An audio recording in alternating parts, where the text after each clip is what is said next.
Hello दोस्तों, मैं Aryan Shukla, business adviser and founder online business workshop. मित्रों, हम बात करना चाहेंगे सफलता का पैटर्न। अर्थात सफलता का पैटर्न का अर्थ यह है कि जब तक आपको सफलता का पैटर्न नहीं मालूम, जब तक आपको सफलता का तरीका नहीं मालूम, जब तक आपको सफल होने का तरीका नहीं मालूम, तब तक प्रयत्न करना व्यर्थ है। तब तक प्रयत्न करना व्यर्थ है सफलता के लिए। जब तक आपको सफलता का पैटर्न नहीं मालूम, जब तक आपको सफल होने का तरीका नहीं मालूम, तब तक सफल होने के लिए प्रयत्न करना व्यर्थ है, बेकार है, निरर्थक है। लेकिन जो कुछ भी प्राप्त किया जाता है वह प्रयत्न के द्वारा ही प्राप्त किया जा सकता है। यदि मान लिया सफलता का पैटर्न नहीं मालूम या सफल होने का तरीका नहीं मालूम, तो सफलता का पैटर्न या सफल होने का तरीका भी प्रयत्न से ही मालूम हो सकता है, प्रयत्न से ही मालूम किया जा सकता है। इसलिए अब पहले जरूरी प्रयत्न करना है या पहले जरूरी है सफलता के लिए सफलता के तरीके को जानने के लिए प्रयत्न करना।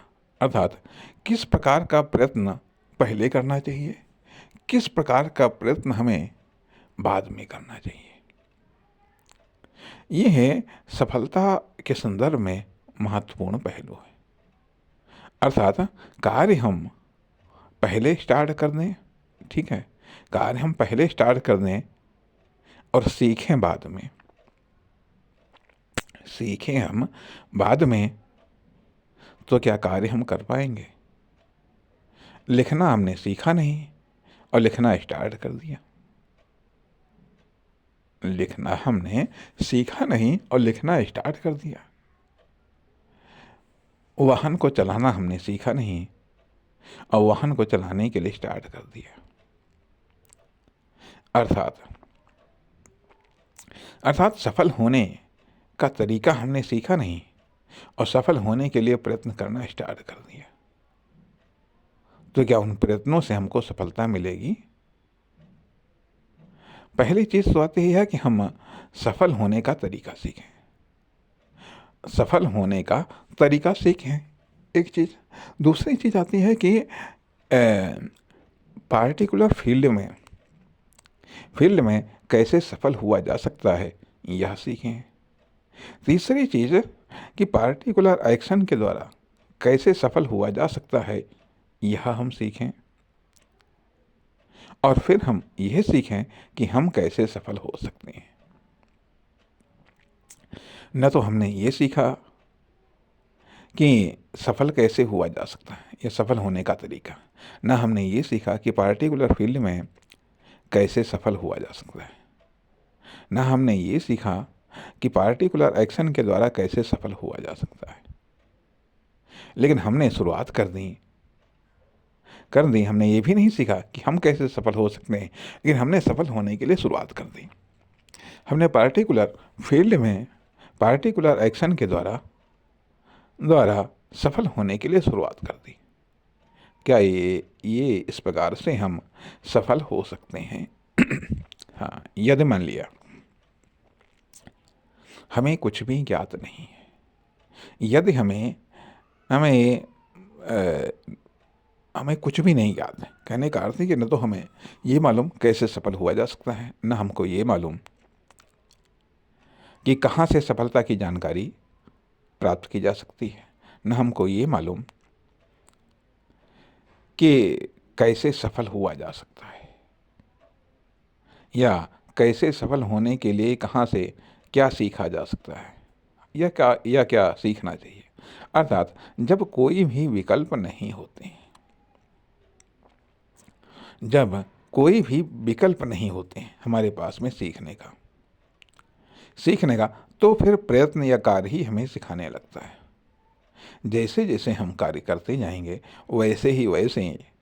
वैसे कार्य या तो सफल होगा या फिर असफल होगा। जब कार्य असफल होगा, जिन तरीकों से असफल होगा असफल होगा तो वो हमको ये सिखाएंगे कि इन तरीकों को रिपीट नहीं करना है, इससे असफलता मिलती है। जिन कार्यों से हमें सफलता मिलेगी मिलेगी वह कार्य हमको ये सिखाएंगे कि इन कार्यों को दोहराने से सफलता मिलती है। अब कभी किसी कार्य से थोड़ी सफलता मिलेगी, कभी किसी कार्य से बड़ी सफलता मिलेगी। वह भी हमको ये बताएंगे कि इस कार्य से इतनी बड़ी सफलता मिलती है, इस कार्य से इतनी बड़ी सफलता मिलती है। किसी कार्य से छोटी असफलता मिलेगी, किसी कार्य से बड़ी असफलता मिलेगी। तो यह भी ये बताएंगे कि इस कार्य से इतनी बड़ी असफलता मिलती है या इस कार्य से इतनी छोटी असफलता मिलती है।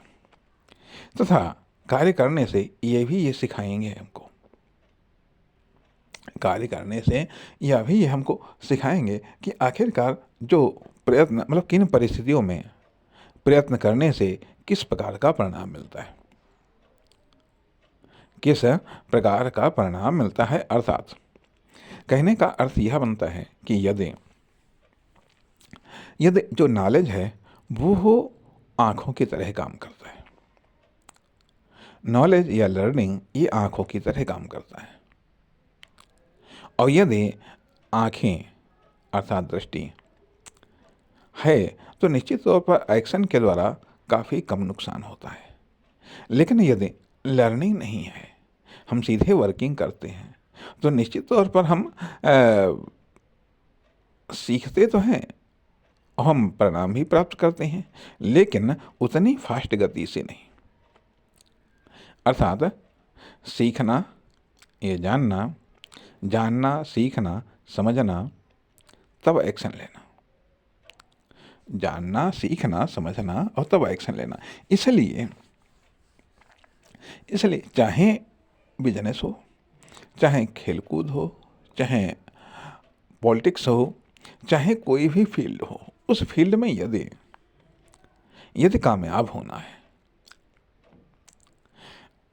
उस फील्ड में कामयाब होना है तो उसके लिए ज़रूरी यह होता है कि कुछ चीज़ें ज़रूरी होती हैं। जैसे कि हमारे लिए क्या महत्वपूर्ण है, ठीक है, दूसरे के लिए क्या महत्वपूर्ण है, और सबके लिए क्या महत्वपूर्ण है, सबके लिए क्या महत्वपूर्ण है। अर्थात हमारे पास में क्या उपलब्धियां हैं, हमने क्या उपलब्धियां अर्जित की हैं, ठीक है, दूसरों से ज़्यादा हमने क्या उपलब्धियां अर्जित की हैं, सबसे ज़्यादा हमने क्या उपलब्धियां अर्जित की, सबसे ज़्यादा क्या उपलब्धियां अर्जित की।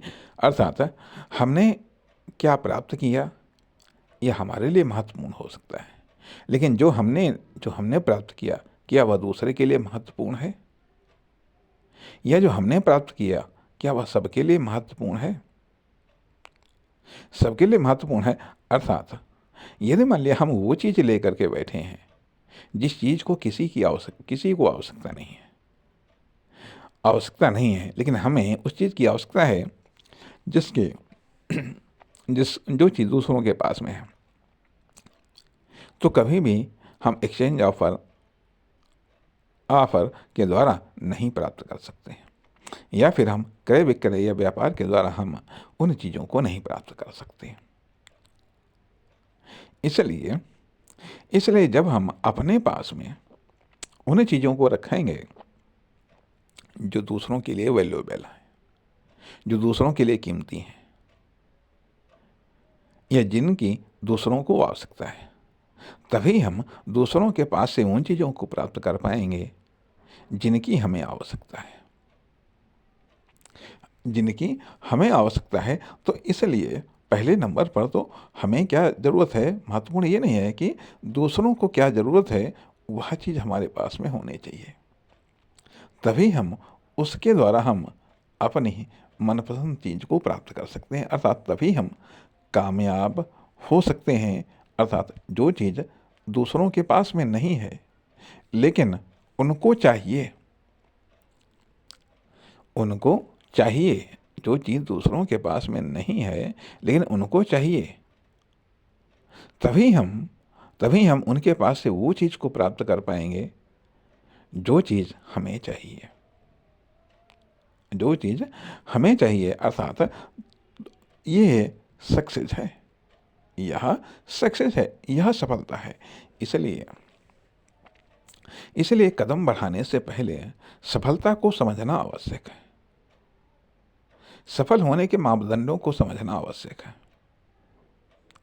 आवश्यक है, ताकि हम निरर्थक प्रयत्नों से बच सकें, ताकि हम निरर्थक प्रयत्नों से बच सकें। नमस्कार, धन्यवाद।